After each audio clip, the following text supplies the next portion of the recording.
Hello everyone, welcome back to my channel sari ಕಿಚ್ miracle by threads. Friends, ಇವತ್ತು ಒಂದು bridal ಡಿಸೈನ್ನ ಹೇಗೆ ಹಾಕೋದು ಅಂತ ತೋರಿಸ್ತೀನಿ ಬನ್ನಿ. ಇದಕ್ಕೆ ನಾನು ರೌಂಡ್ ಶೇಪ್ ಫ್ಲವರ್ ಬೀಡ್ ತೊಗೊಂಡಿದ್ದೀನಿ. ನಿಮ್ಮ ಹತ್ರ ಸೇಮ್ ಬೀಡ್ ಇಲ್ಲ ಅಂದರೆ ಯಾವ ಬೀಡ್ ಅವೈಲೇಬಲ್ ಇದೆ ರೌಂಡ್ ಶೇಪು ಅದನ್ನು ತಗೊಳ್ಳಿ. ಹಾಗೆ ನೀಡಲ್ ನಂಬರ್ 10ನ ತೊಗೊಂಡಿದ್ದೀನಿ. ಮತ್ತು 6 ದಾರನ ರೆಡಿ ಮಾಡಿ ಇಟ್ಕೋಬೇಕು.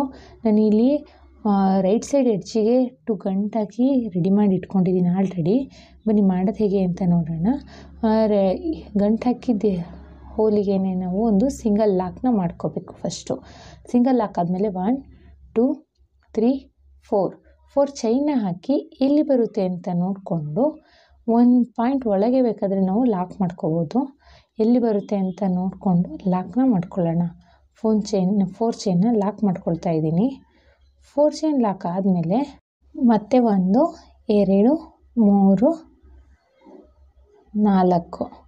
ಮತ್ತು 4 ಚೈನ್ನ ಹಾಕ್ಕೋಬೇಕು. ಮತ್ತೆ 4 ಚೈನ್ ಹಾಕಿ ಎಲ್ಲಿ ಬರುತ್ತೆ ಅಂತ ನೋಡಿಕೊಂಡು ಲಾಕ್ನ ಮಾಡ್ಕೋಬೇಕು. 2 ಟೈಮ್ಸು 4 ಚೈನ್ನ ಲಾಕ್ ಮಾಡ್ಕೊಂಡಿದ್ದೀನಿ ಇಲ್ಲಿ ನಾನು. ಈಗ ಒಂದು ಬೀಡನ್ನ ಇನ್ಸರ್ಟ್ ಮಾಡ್ಕೊಳ್ಳೋಣ. ಬೀಡ್ ಇನ್ಸರ್ಟ್ ಆದಮೇಲೆ ನೋಡಿ, ಬೀಡ್ ಇನ್ಸರ್ಟ್ ಮಾಡ್ಕೊಳ್ತಿದ್ದೀನಿ. ಬೀಡ್ ಇನ್ಸರ್ಟ್ ಆದಮೇಲೆ ಬೀಡ್ ಲಾಕ್ನ ಮಾಡ್ಕೋಬೇಕು. ಬೀಡ್ ಲಾಕ್ ಆದಮೇಲೆ ನೋಡಿ, ಬೀಡ್ ಲಾಕ್ ಆದಮೇಲೆ ಎಲ್ಲಿ ಬರುತ್ತೆ ಅಂತ ನೋಡಿಕೊಂಡು ಸ್ಯಾರಿಗೆ ಲಾಕ್ನ ಮಾಡ್ಕೋಬೇಕು. ನಾವು ಬೀಡನ್ನ ಇಟ್ಟು ಸ್ಯಾರಿಗೆ ಲಾಕ್ ಮಾಡ್ಕೋಬೇಕು. ಸ್ಯಾರಿಗೆ ಲಾಕ್ ಆದಮೇಲೆ ಮತ್ತೆ ಅಗೇನ್ 1 2 3 4 5 6 ಚೈನ್ ಹಾಕಿದ್ದೀನಿ, ಅಥವಾ 5 ಚೈನ್ ಆದರೂ ಹಾಕ್ಕೋಬೋದು. ಒಟ್ಟು ಬೀಡಿಗೆ ಹಾಕಬೇಕು, ಓಕೆನಾ. ಬೀಡ್ಗೆ ಹಾಗೆ ಒಂದು 6 ಚೈನ್ನ ಹಾಕ್ಕೊಂಡಿದ್ದೀನಿ ನಾನಿಲ್ಲಿ.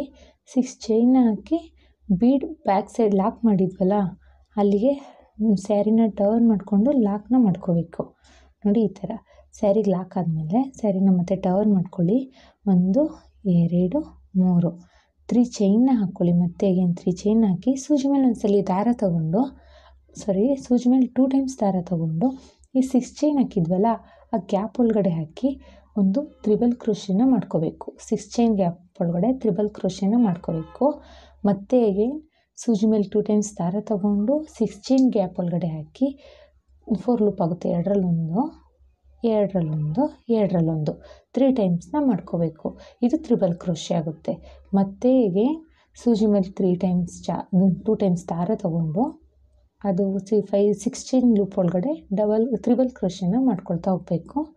ಮತ್ತು ಸೂಜಿ ಮೇಲೆ 2 ಟೈಮ್ಸ್ ದಾರ ತೊಗೊಳ್ಳಿ, 6 ಚೈನ್ ಗ್ಯಾಪ್ ಒಳಗಡೆ ತ್ರಿಬಲ್ ಕ್ರೋಶೆನ ಮಾಡಿ. ಹಾಗೆ ಇದು 6 ಚೈನ್ ಗ್ಯಾಪ್ ಫುಲ್ಫಿಲ್ ಆಗೋ ರೀತಿಯಲ್ಲಿ ತ್ರಿಬಲ್ ಕ್ರೋಶೆನ ಮಾಡ್ಕೋಬೇಕು. ನಾವಿಲ್ಲಿ ಸೈಡ್ ಆರ್ಚ್ ಹಾಕ್ತಾ ಇರೋದು. ಮತ್ತು ಒಂದು ತ್ರಿಬಲ್ ಕ್ರೋಶೆ ನೋಡಿ. ಇನ್ನೊಂದ್ಸಲಿ ಸೂಜಿ ಮೇಲೆ 2 ಟೈಮ್ಸ್ ದಾರ ತಗೋಬೇಕು. 6 ಚೈನ್ ಗ್ಯಾಪ್ ಒಳಗಡೆ ಹಾಕಿ 4 ಲೂಪ್ ಆಗುತ್ತೆ. 2ರಲ್ಲಿ 1 3 ಟೈಮ್ಸ್ ಮಾಡ್ಕೋಬೇಕು. ಮತ್ತು ಅದೇ ಥರ 2 ಟೈಮ್ಸ್ ದಾರ ತೊಗೊಳ್ಳಿ, ಸೂಜಿ ಮೇಲೆ 2 ಟೈಮ್ಸ್ ದಾರ ತೊಗೊಳ್ಳಿ, 6 ಚೈನ್ ಗ್ಯಾಪ್ ಒಳಗಡೆ ಹಾಕಿ ತ್ರಿಬಲ್ ಕ್ರೋಶೆನ ಮಾಡ್ಕೊಳ್ಳಿ. ಆರ್ಚ್ ಪೂರ್ತಿ ಕಂಪ್ಲೀಟ್ ಆಗಬೇಕು, ಅಷ್ಟು ತ್ರಿಬಲ್ ಕ್ರೋಶೆನ ಮಾಡ್ಕೊಳ್ಳೋಣ. ಮತ್ತು ನೋಡಿ, 1 2 3 4 5 6 7 8 9 10 11 ಇಲ್ಲಿ ನಾನು 11 ತ್ರಿಬಲ್ ಕ್ರೋಶೆನ ಹಾಕಿದ್ದೀನಿ. ಮತ್ತು 12 ತ್ರಿಬಲ್ ಕ್ರೋಶೆ ಆಗಿದೆ. ಮತ್ತು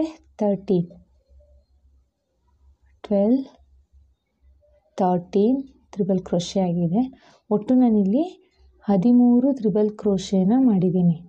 13 ತ್ರಿಬಲ್ ಕ್ರೋಶೆನ ಮಾಡಿದ್ದೀನಿ. ನಾನು 6 ಚೈನ್ ಗ್ಯಾಪ್ ಆಗಿರೋದ್ರಿಂದ ನನಗೆ 13 ತ್ರಿಬಲ್ ಕ್ರೋಶೆ ಆಯಿತು. ನಿಮ್ದೇನಾದರೂ 5 ಚೈನಿಗೆ ಆಯಿತು ಅಂದರೆ ನೋಡಿ ಎಷ್ಟು ಬರುತ್ತೆ ಅಂತ ನೋಡಿಕೊಂಡು ಅಷ್ಟು ತ್ರಿಬಲ್ ಕ್ರೋಶೆನ ಮಾಡ್ಕೊಳ್ಳಿ.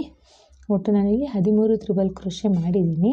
13 ತ್ರಿಬಲ್ ಕ್ರೋಶೆ ಆದಮೇಲೆ ಎಲ್ಲಿ ಬಂತು ಅಂತ ನೋಡಿಕೊಂಡು ಅಲ್ಲಿಗೆ ಲಾಕ್ನ ಮಾಡ್ಕೊಂಡಿದ್ದೀನಿ. ಎಲ್ಲಿ ಬರುತ್ತೆ ಅಂತ ನೋಡಿಕೊಂಡು ಅಲ್ಲಿ ಲಾಕ್ ಮಾಡಬೇಕು. ಮತ್ತು ಈಗೇನು 4 ಚೈನ್ನ ಹಾಕಿ 4 ಚೈನ್ ಎಲ್ಲಿ ಬರುತ್ತೆ ಅಂತ ನೋಡಿಕೊಂಡು 4 ಚೈನ್ನ ಲಾಕ್ ಮಾಡ್ಕೋಬೇಕು. ನೋಡಿ, ಮತ್ತು 4 ಚೈನ್ 1 2 3 4 ಮತ್ತು 4 ಚೈನ ಹಾಕ್ಕೊಂಡು ಎಲ್ಲಿ ಬರುತ್ತೆ ಅಂತ ನೋಡಿ ಬಟ್ಟೆಗೆ ಲಾಕ್ನ ಮಾಡ್ಕೋಬೇಕು. 4 ಚೈನ್ ಎಲ್ಲಿ ಬರುತ್ತೆ ಅಂತ ನೋಡಿ ಒಂದು ಲೂಪ್ ಒಳಗೇ ನಾವು ಲಾಕ್ನ ಮಾಡ್ಕೊಳ್ಬೇಕಾಗುತ್ತಿಲ್ಲಿ.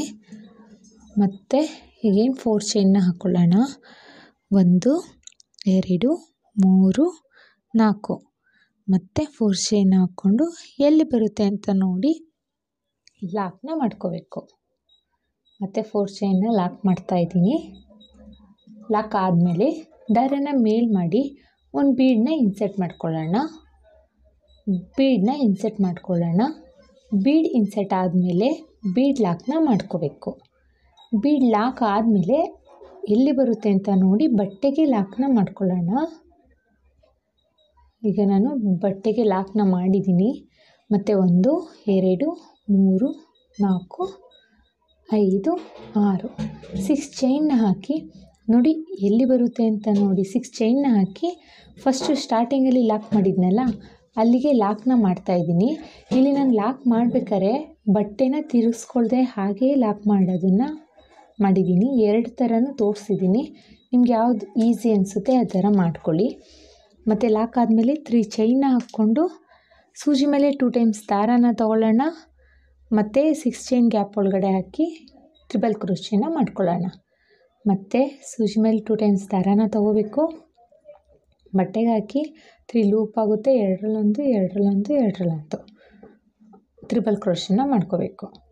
ಮತ್ತು ಸೂಜಿ ಮೇಲೆ 2 ಸಲ ದಾರ ತೊಗೊಳ್ಳೋಣ. 6 ಚೈನ್ ಗ್ಯಾಪ್ ಒಳಗಡೆ ಹಾಕಿ ಟ್ರಿಬಲ್ ಕ್ರೋಶೆನ ಮಾಡ್ಕೋಬೇಕು. ಮತ್ತೆ ಒಂದು ಟ್ರಿಬಲ್ ಕ್ರೋಶೆನ ಮಾಡ್ಕೊಳ್ಳೋಣ. ನೋಡಿ ಸೂಜಿ ಮೇಲೆ 2 ಸಲ ದಾರ ತೊಗೊಂಡು 6 ಚೈನ್ ಗ್ಯಾಪ್ ಒಳಗಡೆ ಹಾಕಿ 2 3 ಟೈಮ್ಸ್ ಮಾಡ್ಕೋಬೇಕು. ಅದು ಟ್ರಿಬಲ್ ಕ್ರೋಶೆ ಆಗುತ್ತೆ.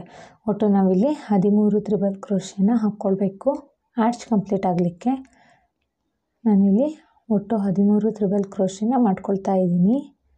ನೀವು 6 ಚೈನ್ ಹಾಕಿದ್ರೆ 13 ಆಗುತ್ತೆ.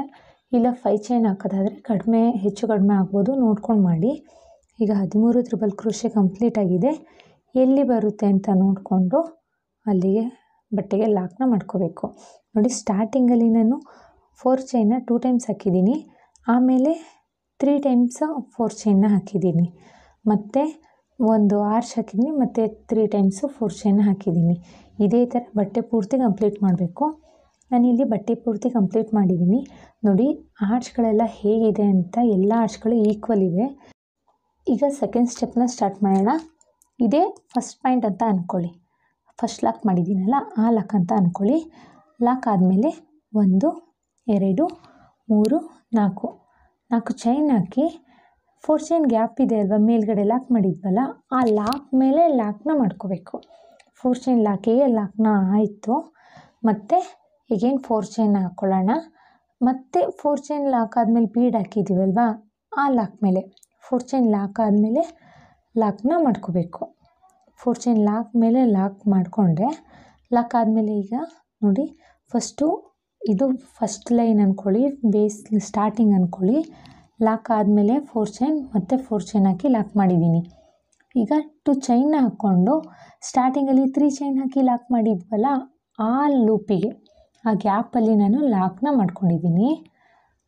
ಈ ಲಾಕ್ ಆದಮೇಲೆ 1 2 3 ಚೈನ್ನ ಹಾಕ್ಕೊಂಡು ಈ ಸಿಂಗಲ್ ಕ್ರೋಶೆ ಲಾಕ್ ಮಾಡಿದ್ನಲ್ಲ ಅದ್ರ ಬ್ಯಾಕಿಗೆ ಹೋಗಿ ಒಂದು ಪಿಕಾಟ್ನ ಮಾಡ್ಕೊಳ್ಬೇಕು. ಇದು ಬೇಬಿ ಪಿಕಾಟ್ ಟೈಪ್ ಆಗುತ್ತೆ. ಮತ್ತು ಸೂಜಿ ಮೇಲೆ ಒಂದ್ಸಲಿ ದಾರ ತೊಗೊಳ್ಳೋಣ. ಈ ಟ್ರಿಬಲ್ ಕ್ರೋಶೆ ಗ್ಯಾಪ್ ಇದೆಯಲ್ಲ ಮೇಲ್ಗಡೆ ಆ ಟ್ರಿಬಲ್ ಕ್ರೋಶೆ ಗ್ಯಾಪ್ ಮೇಲೆ ಡಬಲ್ ಕ್ರೋಶೆನ ಮಾಡ್ಕೊಳ್ಳೋಣ. ಡಬಲ್ ಕ್ರೋಶೆ ಆದಮೇಲೆ ಮತ್ತೆ 1 2 3 ಚೈನ್ ಹಾಕಿ ಡಬಲ್ ಕ್ರೋಶೆ ಗ್ಯಾಪಿಗೆ ಹಾಕಿದ್ರೆ ಅಲ್ಲಿ ಒಂದು ಪಿಕಾಟ್ ಫಾರ್ಮ್ ಆಗುತ್ತೆ. ಮತ್ತೆ ಸೂಜಿ ಮೇಲೆ ಒಂದ್ಸಲಿ ದಾರ ತೊಗೊಂಡು ಡಬಲ್ ಕ್ರೋಶೆನ ಮಾಡ್ಕೊಳ್ಳೋಣ. ಟ್ರಿಬಲ್ ಕ್ರೋಶೆ ಗ್ಯಾಪ್ ಮೇಲೆ ಡಬಲ್ ಕ್ರೋಶೆನ ಮಾಡ್ಕೊಳ್ಳೋಣ. ಡಬಲ್ ಕ್ರೋಶೆ ಆದಮೇಲೆ 1 2 3 ಚೈನ್ನ ಹಾಕಿ ಈ ಡಬಲ್ ಕ್ರೋಶೆ ಇದೆಯಲ್ಲ ಪಕ್ಕದಲ್ಲಿ ಲಾಕ್ನ ಮಾಡಿದ್ರೆ ಡಬಲ್ ಕ್ರೋಶೆ ಮೇಲ್ಗಡೆನೇ ಲಾಕ್ ಮಾಡಿದ್ರೆ ಪಿಕಾಟ್ ಫಾರ್ಮ್ ಆಗುತ್ತೆ. ನೋಡಿ ಇನ್ನೊಂದ್ಸಲಿ ಸೂಜಿ ಮೇಲೆ ಒಂದ್ಸಲಿ ದಾರ ತೊಗೋಬೇಕು. ಟ್ರಿಬಲ್ ಕ್ರೋಶೆ ಗ್ಯಾಪ್ ಮೇಲೆ ಹಾಕಿ ತೆಗಿಯೋಣ. 3 ಲೂಪ್ ಆಗುತ್ತೆ. 2 ಡಬಲ್ ಕ್ರೋಶೆ ಆಯಿತು. ಡಬಲ್ ಕ್ರೋಶೆ ಆದಮೇಲೆ 3 ಚೈನ್ನ ಹಾಕ್ಕೊಂಡು ಡಬಲ್ ಕ್ರೋಶೆಗೆ ಲಾಕ್ ಮಾಡಬೇಕು. ಆವಾಗ ಒಂದು ಪಿಕಾಟ್ ಫಾರ್ಮ್ ಆಗುತ್ತೆ ನೋಡಿ. ಮತ್ತೆ ಈಗ ಒಂದು ಸೂಜಿ ಮೇಲೆ ದಾರ ತಗೊಳ್ಳೋಣ. ಟ್ರಿಪಲ್ ಕ್ರೋಶೆ ಗ್ಯಾಪ್ ಮೇಲ್ಗಡೆ ಹಾಕಿ ಒಂದು ಡಬಲ್ ಕ್ರೋಶೆನ ಮಾಡ್ಕೊಳ್ಳೋಣ. ಡಬಲ್ ಕ್ರೋಶೆ ಆದಮೇಲೆ 3 ಚೈನ್ನ ಹಾಕಿ ಡಬಲ್ ಕ್ರೋಶೆ ಹಾಕಿ ಲಾಕ್ ಮಾಡಬೇಕು. ಡಬಲ್ ಕ್ರೋಶೆ ಬ್ಯಾಕ್ ಸೈಡ್ ಅಥವಾ ಡಬಲ್ ಕ್ರೋಶೆ ಅಂತಲೇ ಡಬಲ್ ಕ್ರೋಶೆಗೆ ಹಾಕಿದ್ರೂ ಅದು ಪಿಕಾಟೆ ನೋಡಿ. ಮತ್ತು ಸೂಜಿ ಮೇಲೆ ಒಂದ್ಸಲಿ ದಾರ ತಗೊಳ್ಳೋಣ. ಟ್ರಿಬಲ್ ಕ್ರೋಶೆ ಗ್ಯಾಪ್ ಒಳಗಡೆ ಹಾಕಿ ಡಬಲ್ ಕ್ರೋಶೆನ ಮಾಡ್ಕೊಳ್ಳೋಣ. ಮತ್ತು 3 ಚೈನ್ ಹಾಕಿ ಡಬಲ್ ಕ್ರೋಶೆಗೆ ಲಾಕ್ನ ಮಾಡ್ಕೋಬೇಕು ನೋಡಿ. ಈ ಡಬಲ್ ಕ್ರೋಶೆ ಇದೆಯಲ್ಲ, ಇದಕ್ಕೆ ಲಾಕ್ನ ಮಾಡ್ಕೋಬೇಕು. ಸೊ ಇಲ್ಲಿ ಒಂದು ಪಿಕಾಟ್ ಫಾರ್ಮ್ ಆಗುತ್ತೆ ನೋಡಿ. ಎಷ್ಟು ಚೆನ್ನಾಗಿ ಎಲ್ಲ ಪಿಕಾಟ್ಗಳು ಈಕ್ವಲಾಗಿ ಬರ್ತಾ ಇದೆ. ನೀವು ಅಷ್ಟೇ ನಾನು ಇವಾಗ ಹೇಗೆ ಹಾಕ್ತಾ ಇದ್ದೀನೋ ಅದೇ ಥರ ಫಾಲೋ ಮಾಡಿ. ಸೊ ಆವಾಗ ನಿಮ್ಮದು ಇದೇ ಥರ ಎಲ್ಲ ಪಿಕಾಟ್ಗಳಾಗಿರ್ಬೋದು, ಆರ್ಚ್ಗಳಾಗಿರ್ಬೋದು ಈಕ್ವಲಾಗಿ ಬರುತ್ತೆ. ನೀವು ದಾರನ ಹೆಚ್ಚು ಕಡಿಮೆ ಮಾಡೋದ್ರಿಂದ ಪಿಕಾಟ್ಗಳಾಗಿರ್ಬೋದು ಅಥವಾ ಆರ್ಚ್ಗಳು ಏರಿಳಿತ ಕಾಣಿಸುತ್ತೆ, ಒಂದೇ ಈಕ್ವಲಾಗಿ ಕಾಣಿಸೋದಿಲ್ಲ. ನಾನು ಹೇಗೆ ಮಾಡ್ತಿದ್ದೀನಿ ಅಂತ ಸ್ಕಿಪ್ ಮಾಡದೆ ನೋಡಿ, ಆಮೇಲೆ ನೀವು ಟ್ರೈ ಮಾಡಿ ಹೇಗೆ ಬಂತು ಅಂತ ಕಮೆಂಟ್ ಮಾಡಿ ತಿಳಿಸಿ. ಮತ್ತು ಈಗ 3 ಚೈನ್ನ ಹಾಕ್ಕೊಳ್ಳೋಣ. 3 ಚೈನ್ನ ಹಾಕಿ ಡಬಲ್ ಕ್ರೋಶೆ ಗ್ಯಾಪ್ ಒಳಗಡೆ ಲಾಕ್ನ ಮಾಡ್ಕೋಬೇಕು ನೋಡಿ. ಡಬಲ್ ಕ್ರೋಶೆಗೆ ಲಾಕ್ನ ಮಾಡ್ಕೊಳ್ತಾ ಇದ್ದೀನಿ. ಒಂದು ಪಿಕಾಟ್ ಫಾರ್ಮ್ ಆಗುತ್ತೆ. ಮತ್ತು ಈಗ ಒಂದು ಡಬಲ್ ಕ್ರೋಶೆನ ಮಾಡ್ಕೋಬೇಕು. ಎಲ್ಲ ತ್ರಿಬಲ್ ಕ್ರೋಶೆ ಮೇಲ್ಗಡೆನೂ ಡಬಲ್ ಕ್ರೋಶೆನ ಮಾಡ್ಕೊಳ್ಬೇಕು. ಡಬಲ್ ಕ್ರೋಶೆ 3 ಚೈನ್ ಹಾಕಿ ಲಾಕ್ನ ಮಾಡ್ಕೋಬೇಕು. ಈಗ ನೋಡಿ ಡಬಲ್ ಕ್ರೋಶೆ ಆಗಿದೆ. 3 ಚೈನ್ನ ಹಾಕಿ ಲಾಕ್ನ ಮಾಡ್ಕೊಂಡಿದ್ದೀನಿ. ಇಲ್ಲಿ ಪಿಕಾಟ್ ಫಾರ್ಮ್ ಆಗುತ್ತೆ. ಇದೇ ಥರ 13 ಪಿಕಾಟ್ ಬಂದಿದೆ. ಈಗ ನಾವು 13 ಡಬಲ್ ಕ್ರೋಶೆ ಮೇಲೂ ಮಾಡಿದ್ದೀವಲ್ವ, ಸೊ ಹಾಗಾಗಿ 13 ಪಿಕಾಟ್ ಆಗಿದೆ. 13 ಪಿಕಾಟ್ ಆದಮೇಲೆ ಈ 4 ಚೈನ್ ಗ್ಯಾಪ್ ಇದೆ ಅಲ್ವಾ, 4 ಚೈನ್ ಹಾಕಿದ್ವಲ್ಲ ಆ ಗ್ಯಾಪ್ ಒಳಗಡೆ ಲಾಕ್ನ ಮಾಡ್ಕೋಬೇಕು. ಲಾಕ್ ಆದಮೇಲೆ ಮತ್ತು 4 ಚೈನ್ ಹಾಕಿ ಲಾಕ್ ಮಾಡಿದ್ವಲ್ಲ ಆ ಲಾಕ್ ಮೇಲೆ ಲಾಕ್ನ ಮಾಡ್ಕೋಬೇಕು. ಇಲ್ಲ ನೋಡಿ ಎಷ್ಟು ಚೆನ್ನಾಗಿ ಕಾಣಿಸ್ತಾ ಇದೆ ಅಂತ. ಎಲ್ಲ ಆರ್ಚ್ಗಳೆಲ್ಲ ಈಕ್ವಲ್ ಆಗಿದೆ, ಎಲ್ಲ ಪಿಕಾಟ್ಗಳು ಅಷ್ಟೇ ಈಕ್ವಲ್ ಆಗಿದೆ. ಎಷ್ಟು ಸಖತ್ತಾಗಿ ಕಾಣಿಸ್ತಾ ಇದೆ ಅಂತ ನೋಡಿ, ಎಷ್ಟು ಗ್ರ್ಯಾಂಡ್ ಲುಕ್ ಬರ್ತಾ ಇದೆ ಅಂತ. ಇದೇ ಥರ ಸ್ಯಾರಿ ಪೂರ್ತಿ ಕಂಟಿನ್ಯೂ ಮಾಡಬೇಕು. ಈಗ ನಾನು ಸ್ಯಾರಿ ಪೂರ್ತಿ ಕಂಪ್ಲೀಟ್ ಮಾಡಿದ್ದೀನಿ ನೋಡಿ, ಎಷ್ಟು ಚೆನ್ನಾಗಿ ಕಾಣಿಸ್ತಾ ಇದೆ ಅಂತ. ತುಂಬ ಚೆನ್ನಾಗಿ ಗ್ರ್ಯಾಂಡ್ ಲುಕ್ಕಿಂಗ್ ಬರ್ತಿದೆ. ಫ್ರೆಂಡ್ಸ್, ನನ್ನ ಚಾನಲ್ನ ಲೈಕ್ ಮಾಡಿ, ಶೇರ್ ಮಾಡಿ, ಕಮೆಂಟ್ಸ್ ಮಾಡಿ, ಸಬ್ಸ್ಕ್ರೈಬ್ ಮಾಡೋದನ್ನು ಮರಿಬೇಡಿ. ಈಗ ನಾವು ಕುಚ್ಚು ಹೇಗೆ ಕಾಣಿಸುತ್ತೆ ಅಂತ ನೋಡೋಣ. ನಾನಿಲ್ಲಿ ಕುಚ್ಚು ಕಟ್ಟಲಿಕ್ಕೆ 127 ದಾರಾನ ತೊಗೊಂಡಿದ್ದೀನಿ. 127 ದಾರಾನ ಗಮ್ ಹಾಕಿ ಮೇಲ್ಗಡೆ ಗ್ಲೂ ಮಾಡಿ ರೆಡಿ ಮಾಡಿ ಇಟ್ಕೊಂಡಿದ್ದೀನಿ ನೋಡಿ.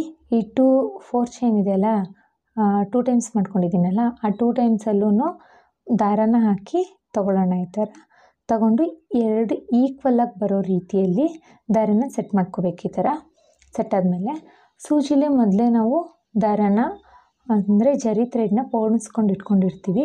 ಆ ಜರಿ ಥ್ರೆಡ್ಡನ್ನು ನಾವು ಮಧ್ಯದಲ್ಲಿ ಹಾಕಿ ಲೆಫ್ಟ್ ಸೈಡಿಂದ ನೋಡಿ, ಈ ಲೆಫ್ಟ್ ಸೈಡಿಂದ ಹಾಕಿ ರೈಟ್ ಸೈಡ್ಗೆ ನಾಟ್ ಬರೋ ರೀತಿಯಲ್ಲಿ ಎಳ್ಕೋಬೇಕು. ನಾವು ಇಲ್ಲಿ ಸೂಜಿನ ಲೆಫ್ಟ್ ಸೈಡಿಂದ ರೈಟ್ ಸೈಡಿಗೆ ಹಾಕ್ತಾಯಿದ್ದೀನಿ. ಎಳ್ಕೋಬೇಕಾದ್ರೆ ನಾಟ್ ಬರೋ ರೀತಿಯಲ್ಲಿ ಎಳ್ಕೋಬೇಕು. ಮತ್ತು ನೋಡಿ ಇನ್ನೊಂದ್ಸಲಿ ಈ ಥರ ಆಗಲಿಲ್ಲ ಅಂದರೆ ಇಲ್ಲಿ ಲೆಫ್ಟ್ ಸೈಡಿಂದ ದಾರ ಹಾಕಿ ರೈಟ್ ಸೈಡಿಗೆ ಎಳ್ಕೊಂಡು ಲೆಫ್ಟ್ ಸೈಡಿಗೆ ಸೂಜಿ ಹಾಕಿ ಲಾಕ್ ಆದರೂ ಮಾಡ್ಕೋಬೋದು. ನಾಟ್ ಟೈಪು 2 ಟೈಪು ನಾನು ತೋರಿಸ್ಕೊಡ್ತಾ ಇದ್ದೀನಿ. ಯಾವ ಟೈಪ್ ಆದರೂ ಮಾಡ್ಕೋಬೋದು. 3 ಟೈಮ್ಸು ನಾಟ್ ಆದಮೇಲೆ